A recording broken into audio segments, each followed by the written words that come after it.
আমরা পরিষ্কারভাবেই সংস্কার কমিশনকে বলতে চাই, সমাবেশ শুধু একটা দলের দেখেছেন, সবেমাত্র শুরু হয়েছে।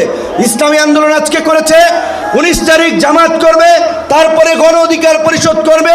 রাষ্ট্র সংস্কার এবং জন আকাঙ্ক্ষার বাস্তবায়নে সমস্ত রাজনৈতিক দলগুলো জনসমাবেশের মাধ্যমে এই সরকারকে তাদের সমর্থন দেখিয়ে দেবে।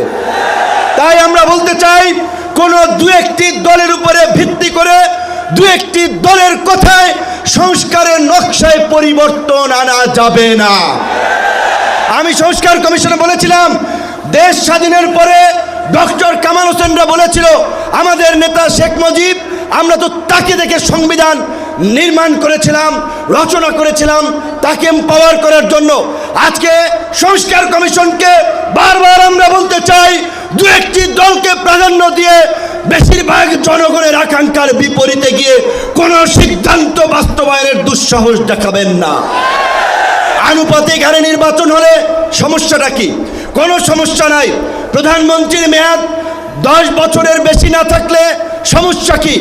আমরা অত্যন্ত যৌক্তিকভাবে এই কথাগুলো দফায় দফায় আলোচনায় তুলে ধরছি, কিন্তু এটা পরিষ্কার, সংবিধান এই সংস্কার জাতীয় ঐক্যমত্য কমিশন কেন জানি দু একটি দলের প্রতি পক্ষপাতমূলক আচরণ করছে।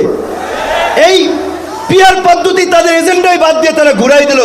পিয়ার থেকে উচ্চকক্ষ নিম্নকক্ষ চলে গেল।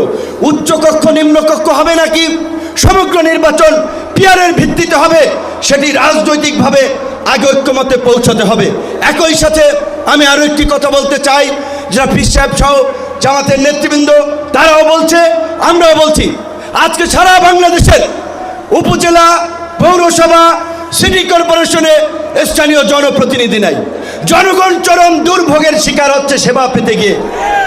সরকারের উন্নয়নমূলক কর্মকাণ্ড ব্যাহত হচ্ছে এবং 50 বছরের যে অভিজ্ঞতা, নির্বাচনের পরে রাজনৈতিক দলগুলো, এমপিরা মিলে, মন্ত্রীরা মিলে কেন্দ্র দখল করে তাদের নেতাদেরকে পুলিশ প্রশাসনকে দিয়ে জেতায়। কাজী এই সরকারের আমলে যেমনিভাবে জাতীয় নির্বাচন হবে, একই সাথে অনতি বিলম্বে আমরা স্থানীয় নির্বাচন আয়োজনেরও দাবি জানাচ্ছি। সবাই ভালো থাকবেন। আসসালামু আলাইকুম।